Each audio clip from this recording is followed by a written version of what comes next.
technical difficulties completing with all the participants for the delay. So if you have not yet seen the image, please remove the blindfold and share whatever was revealed to you in your inner space in this round of the power manifestation.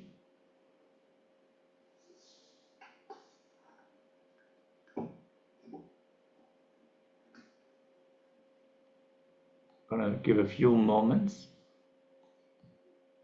just to type down and share the results of this power manifestation.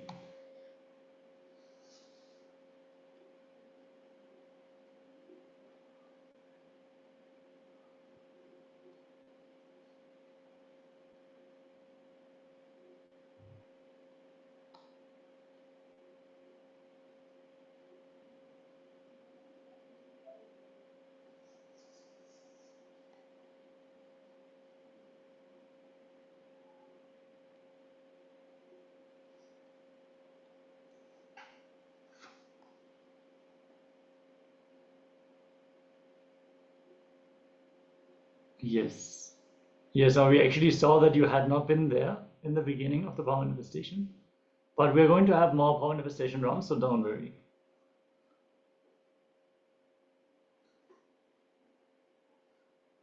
All right. Also inviting all the YouTube viewers to share their experience of the power manifestation, and let us now reveal what was the image that we had projected on screen.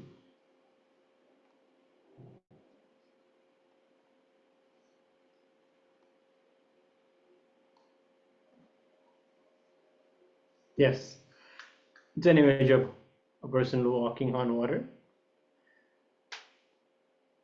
Ripples are coming out, and if you see the colors of the water lines or the water ripples, let us know. Red shoes and a skirt, light reflection, a lot of gray shades, and the highlights.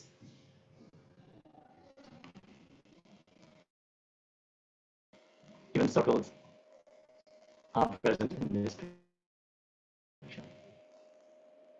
So if there is anything like what was revealed to you here in the space, do let us know. And let's get ready. We are going to enter into the first jnana segment of the day. This day is all about reality. What is real and what is not real? What is perception and how do we actually experience reality?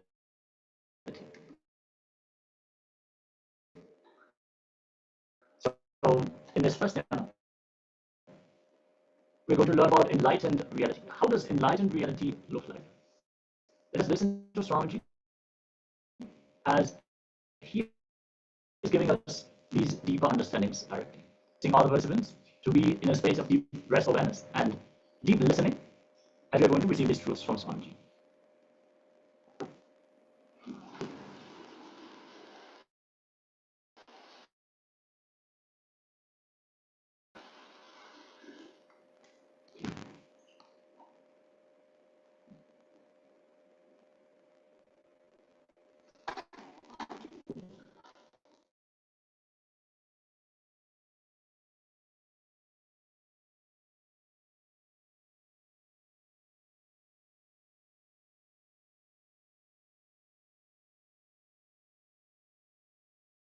First thing you need to know, whatever you understand as reality, the dimensions like a size, shape, quality, your association of good and bad with it, all that, even one quality does not exist in objective reality.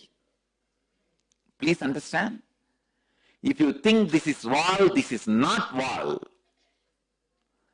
Whatever you understand, why this wall, what this wall does, how it looks, what it is, who built, is it good for me, bad for me, all concepts you have about the wall is not there actually on the wall. So in a way I can say there is no such thing as objective reality and there is something called objective reality.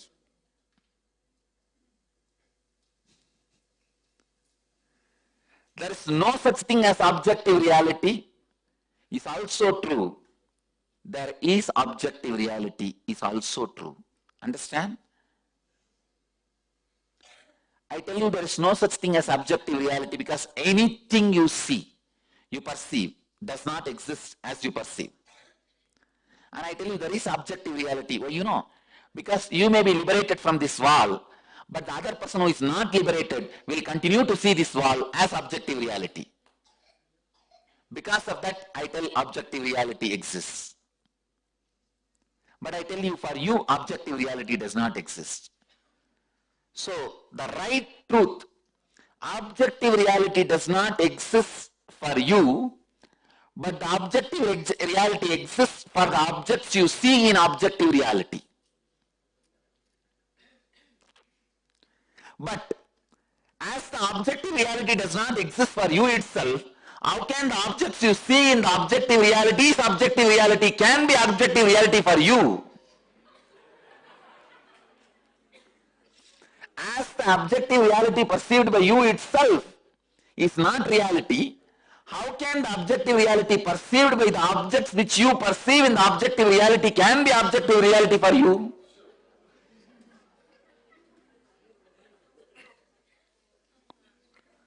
Listen to the statement again. As the objective reality which you perceive itself is not an objective reality for you, then how can the objects you perceive in the objective reality can have the objective reality which you perceive as the objective reality which is not an objective reality?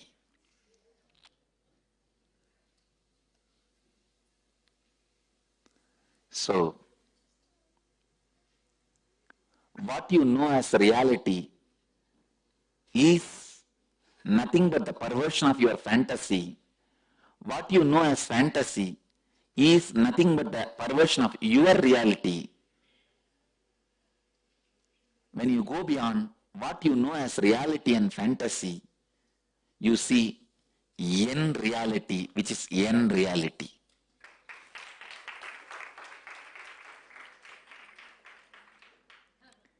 In enlightened reality, there is no space for fantasy, reality, reality-based fantasy, fantasy-based reality. Fantasy-based reality is deities, reality-based fantasy is theme parks. Reality-based reality is enlightened reality, fantasy-based fantasy is your dreams.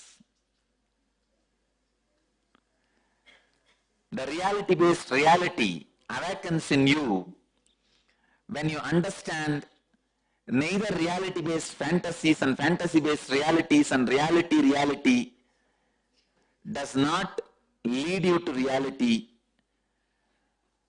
The reality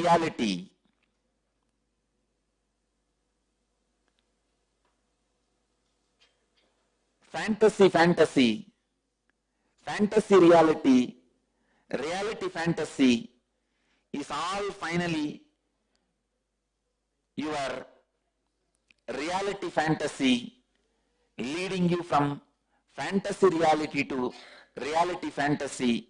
Finally, only when you drop everything, the reality expresses itself beyond reality. Life is faith, understand, that's all, nothing else.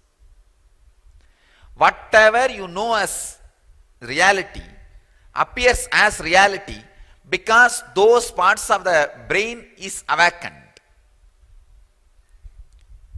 If some other parts of the brain is awakened, suddenly something else will appear as reality. That's what is happening in the dream. In the dream, different parts of your brain is awakened, your brain enters into different chemistry, suddenly you see a different reality. Siddhas have mastered the science of putting your brain into the ultimate chemistry, which we call alchemy, rasavada. Ultimate chemistry, ultimate alchemy.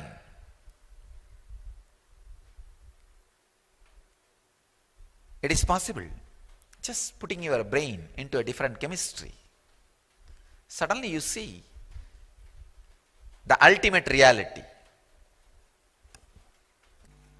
Understand, when you understand the fear and joy, pain and pleasure are illusion and delusion, that very understanding will make a huge change in you. You will feel like the earth on which you are standing is removed. Almost everything will collapse. Allow that collapsing. Allow that understanding to happen. See that the whole thing tumbles down. Whatever you build as your identity suddenly will change. All your strategy planning for your future will suddenly change. All the logic with which you build your life will completely be shaken. Allow that. Do not have the fear. Then what is reality? Allow this tumbling to happen. Allow this shaking to happen. By understanding that our courage, our fear, our greed, our pains and our pleasure all are illusion and delusion. Many times life actually tests you. Life actually wants to test your stability, your understanding, your strength. But in a very foolish way, you respond and react and create whole thing as a mess. Please understand. Many times, life really tests you. Do you stand this fear, which is delusion? Do you stand this greed, which is illusion? Or are you going to react in a foolish way and create bigger problems, bigger mess?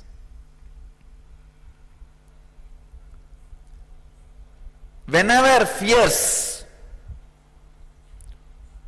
take over you, or greed takes over you,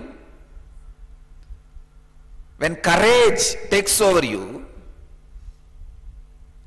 when the pain takes over you, look into it.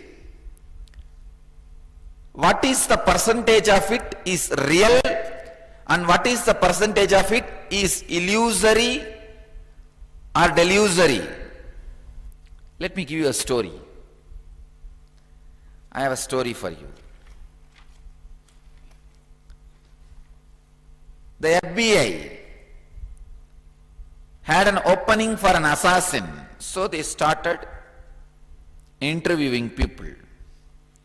After all the background checks, interviews and testings were done, there were 3 finalists, 2 men and a woman. For the final test, the FBI agents took one of the men to a large metal door and handed him a gun. We must know that you will follow your instructions, no matter what the circumstances. Inside the room you will find your wife sitting in a chair. Kill her. The man said, "You cannot be serious. I can't shoot my wife." The agent said, "Then you are not right man for the job. Take your wife and go home." He was sent.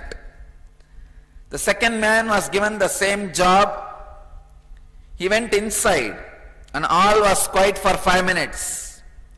The man came out with tears, and to the agent he said, I cannot kill. Then the agent said, you are not the right man. Take your wife and go back home. Finally it was the woman's turn. She was given the same instruction to kill her husband. She took the gun, went into the room, shots were heard, one after another. They heard screaming, crashing, banging on walls. Then all was quiet. The door opened slowly. There stood the woman, wiping the sweat from her brow. Agent asked, what happened?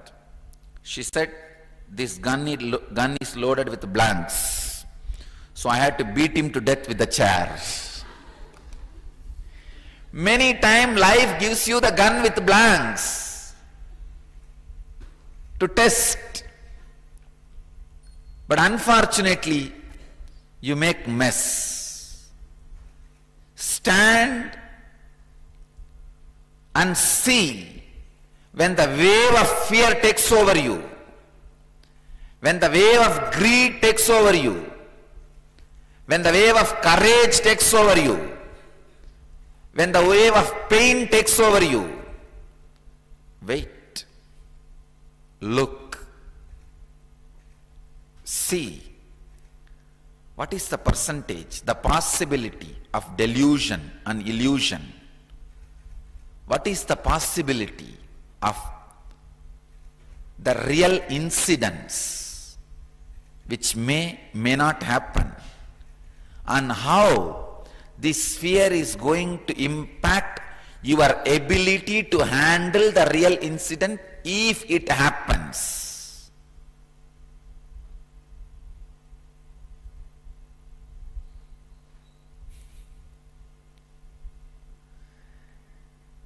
The ability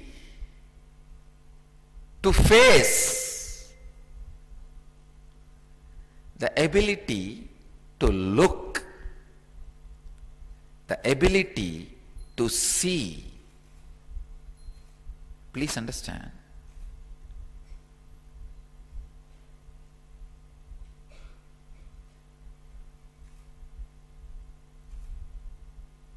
Ability to look without being bothered what is reality. Please understand, the moment you have the fear, the questioner, the fear which this questioner is having, what is reality, Swamiji? Means you don't want to let go these delusions and illusions. Don't bother, let go, let go. What is reality will flower in you. Allow that flowering. Now don't bother. Now don't worry too much about it. Allow the delusions and illusions to be removed from your inner space. You will see the real incidents, which is reality, will never hurt you.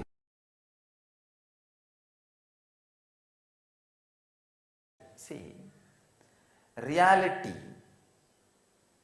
as perceived by you is not the real reality. So if you want to know the real reality, you need to first accept the reality perceived by you as reality. That's the first way to open that sheath. See, Annamaya Kosha means the most grass level of reality you perceive. Means most disturbed, confused, chaotic reality which you perceive as happening. Please understand, if it is reported to you through media, it is one more worst layer. If it is happening directly in front of your Annamaya Kosa, that itself is complete chaos. And if it comes to you by somebody else's chaos, chaos through chaos. Understand? Even if it happens in front of you, that is the grassest reality you perceive. Accepting that and looking into it is the first layer, first step you need to do.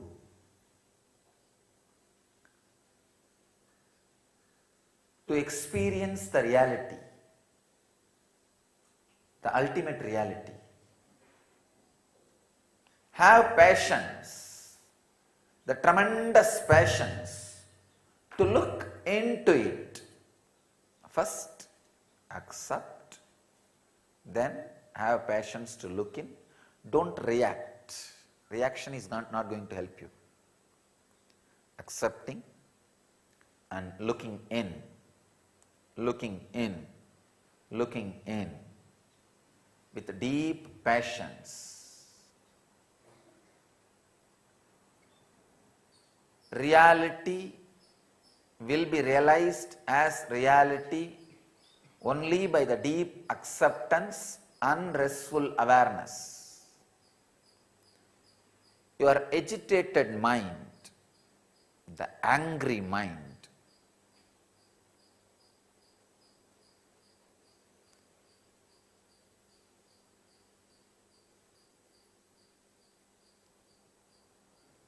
which goes on fighting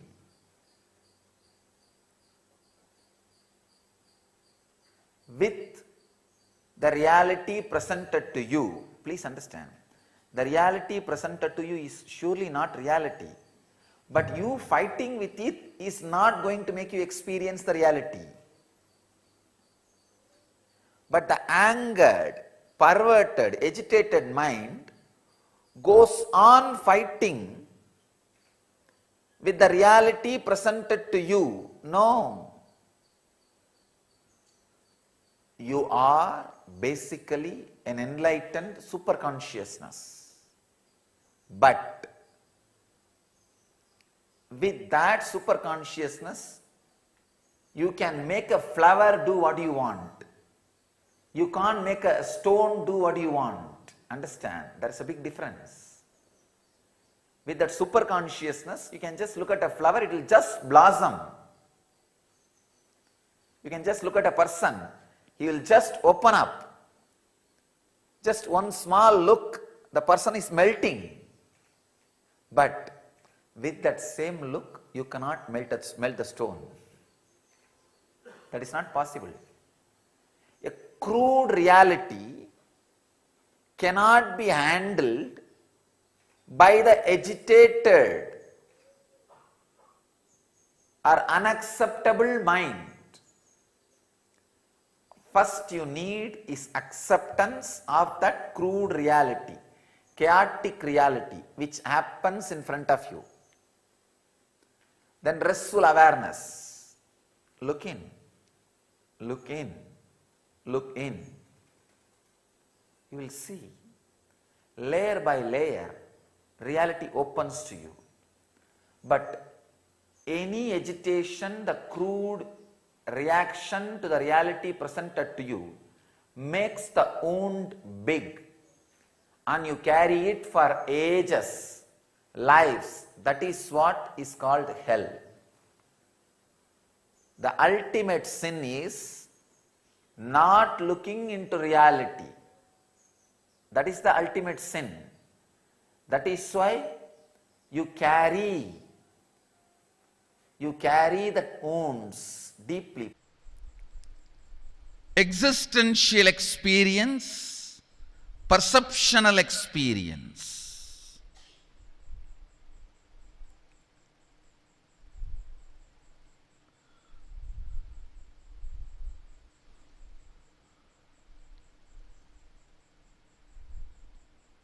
Most of your questions, what I see in the dream does not stay, what I see in the waking state stays.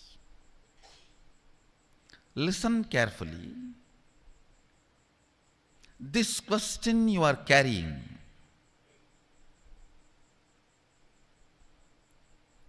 oh, what I see now in the waking state is more stable, solid, permanent, looks very vivid.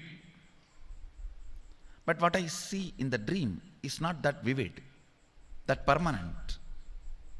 I want to ask you, do you get the same question in dream state? Listen carefully. Do you get the same question in dream state? No. Because when you are dreaming, actually that looks very solid. When you are dreaming, it looks more as an existential experience, not perceptual experience.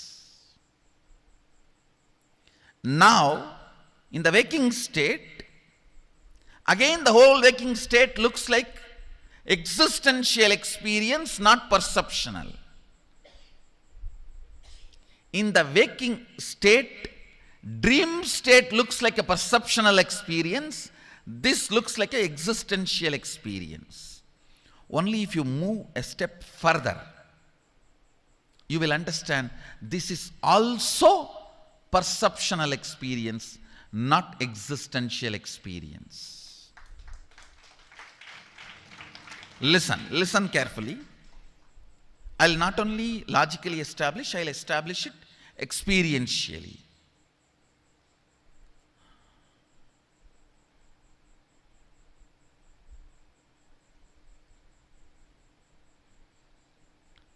If you just internalize this thought current, you will experientially experience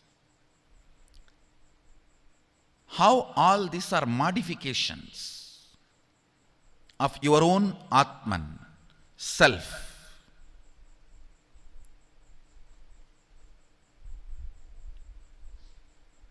Your own existential experience is only one, your Atman. Everything else is your perceptual experience. Listen carefully. Gold, in its pure metal form, maybe in the form in which it is available for all of you guys to get to see, the biscuit form, pure 999.999 purity, something will be printed on it. It will be like a biscuit form.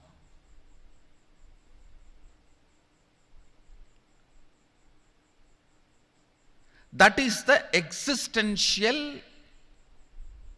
reality, existential experience. Everything made out of it, whether it is a crown or the earrings or the chain or the udyanam or the ring, everything made out of it is a perceptual reality, not existential reality. Your Atman, in its pure space, is only the existential reality.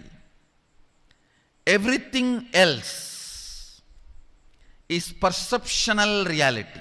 Listen. Actually, this truth is like it has to be drilled into your system. Then, even in the dream, you will remember, is this perceptual reality or existential reality?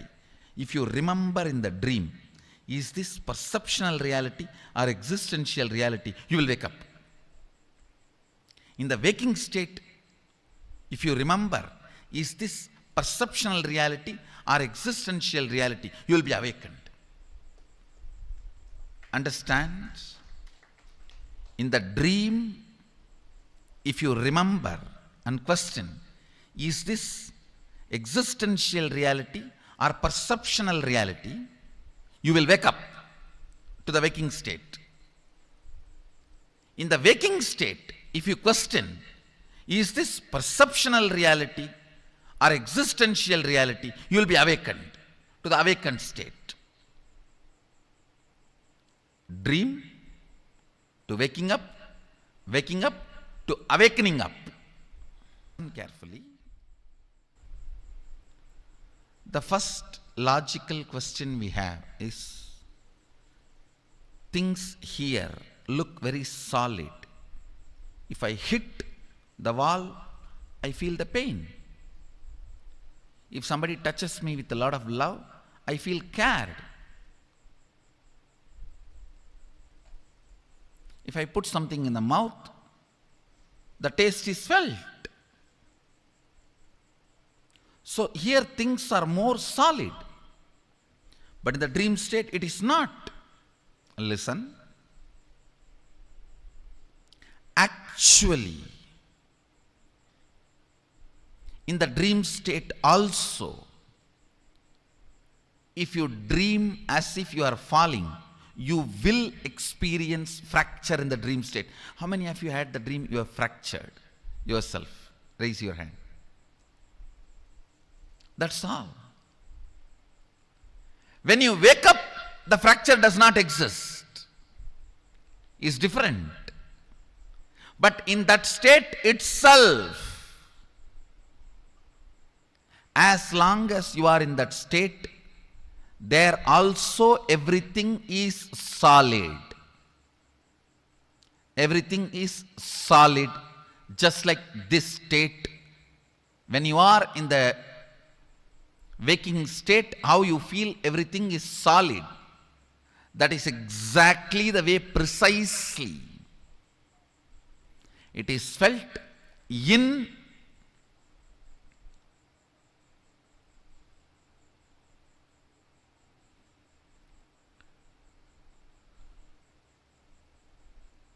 dream state also. The next question we will all be having is, oh, in the waking state I can see I am almost living 100 years. Every time, when I am 40, when I am 50, when I am 60, when I am 80, when I am 90, it is all same. Consistent. But in the dream state, it doesn't look like that. Every day when I go back to the dream, it is different. Listen. Listen carefully to understand this question. How many of you have dreamt in one night itself? You are writing examination and you are getting married, then the nightmare you wake up.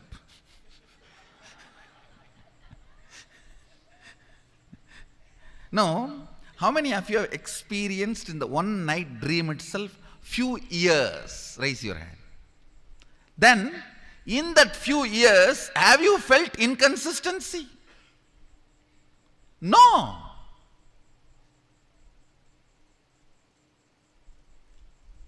So who knows, this whole 100 years is not one night dream.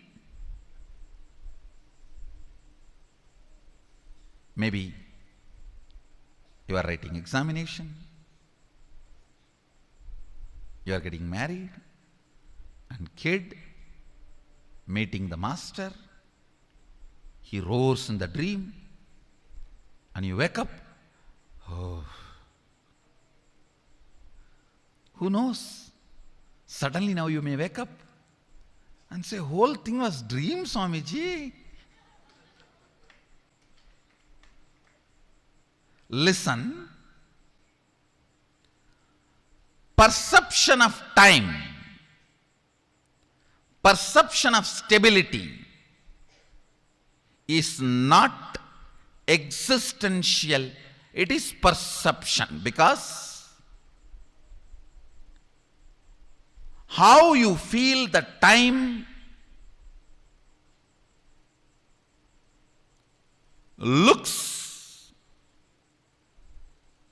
very solid in this waking state. You feel the same way in the dream state, but when you wake up, you understand it was not true as you felt in the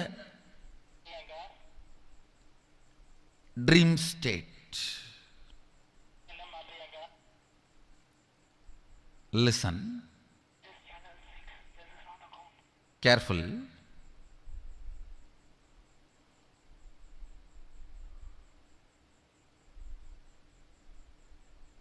When you are out of the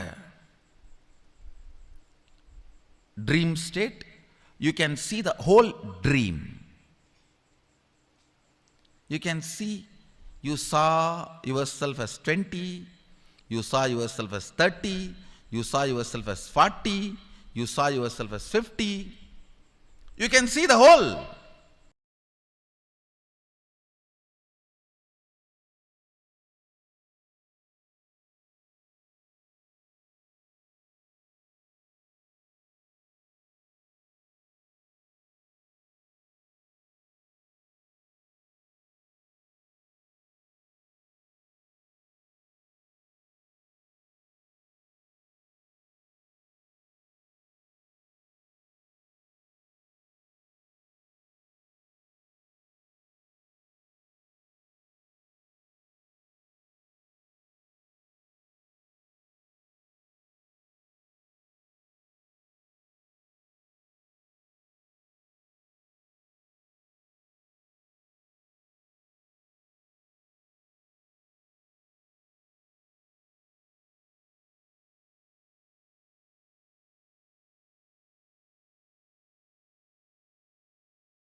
Yes, now we have seen how Swamiji shares about our perceptions and how they affect the way we perceive and understand the world around us, affecting the way we experience reality as it is.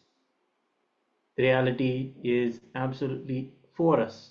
It is our perception that makes us think the world is absolutely against us. We'll now go into an enriching internalization exercise that is going to help us see the reality that we have as it is, life positive, and a gift from Paramashiva. It is these particular sessions that really help us understand how much we've put ourselves into delusion and how much Swamiji is here also to liberate us from our delusions. So let us now understand the essence of the session. Yes, first you need to understand you are not the eyes. The eyes are just an instrument through which you can perceive this world. Many times you can see your eyes may be open, but you are not seeing, not registering the scene in front of you. Just remember, you are seeing through your eyes. If you look through the eyes, suddenly you will see you are witnessing everything. So you are not the eyes. Many times we are so engrossed in what we see. We forget that we are using a tool to perceive reality. It's like looking at your TV screen and thinking it is real. No, it is a tool that is showing us something about the world. So you are not the two holes called eyes. You are only seeing through the two holes called eyes. Internalize and pen down 10 powerful cognitions about perception, about reality that you have received from the session, and see how those can be applied to your life. Let us take a few minutes. We're going to project the assignment on screen. And if you have any questions, please let us know so we can help you out.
Yes.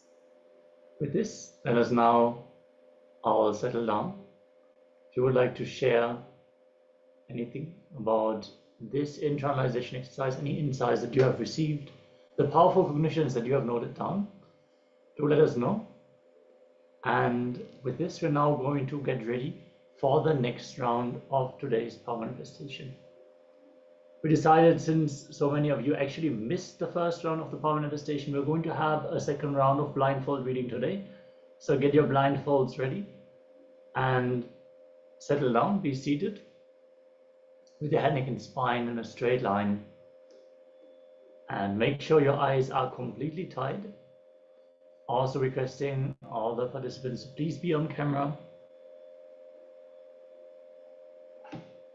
Yes, Ma Shobhana Saxena is asking about the next steps towards the Shiva Diksha. Again, Ma, this is going to happen on the first day of Paramashivoham. So from your side, there is nothing else required other than being ready on the first day of Paramashivoham. So attending the first day of Paramashivoham, that will be the preparation for the Shiva Diksha. So it is great that you have signed up using the form. For the next initiation, I'm not quite sure. We can check when is the next season going to start. And we will let you know exactly the date, Ma. For now, let us settle down and enter into the power manifestation. So get your blindfolds or any cloth that you use for the power manifestation. Make sure your eyes are completely tied and no light is falling into your eyes. Sit with your head, neck, and spine in a straight line and connect to Swamiji in your inner space. Chant the Mahavakya. Om Nityananda Paramashivoham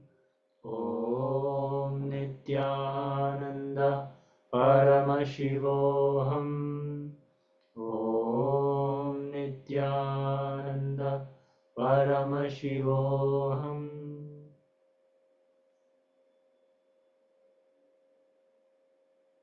Surrender everything at Swamiji's feet and let him reveal the details about the image that we are now projecting on the screen. Let this round of the power manifestation begin. Om Nityananda Paramashivoham.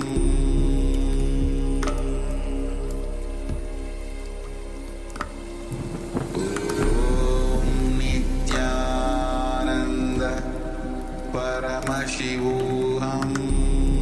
Paramashivoham. Om Nityananda Paramashivoham. Om Nityananda Paramashivoham.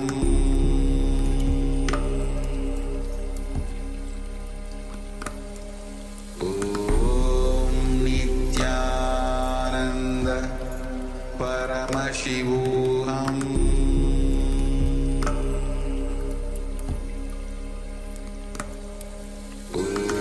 Om Nityananda Paramashivoham.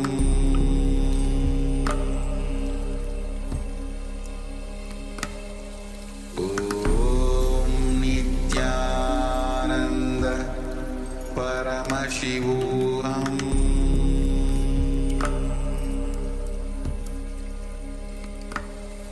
Om Nityananda Paramashivoham.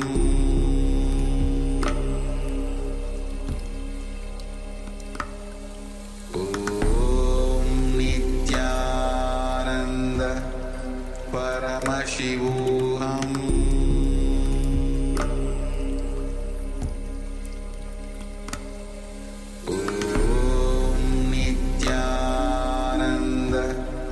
Paramashivoham. Om Nityananda Paramashivoham.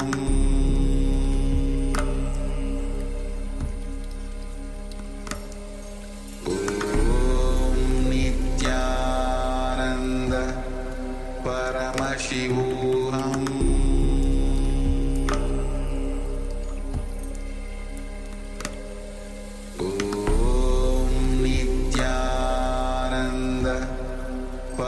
Paramashivoham.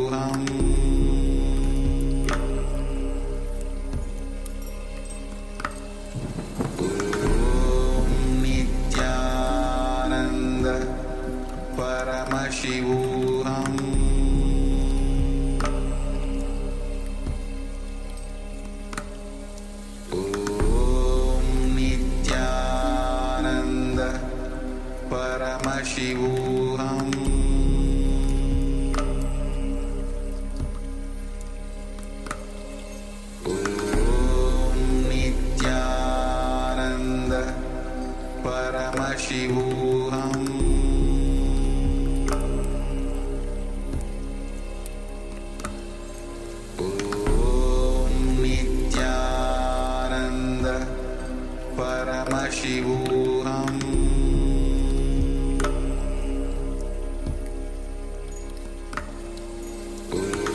Om Nityananda Paramashivoham.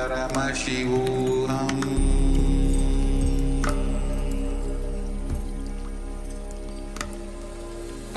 Om Nityananda Paramashivoham.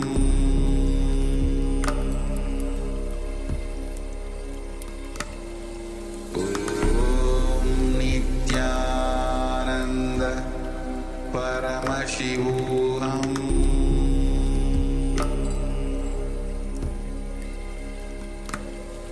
Om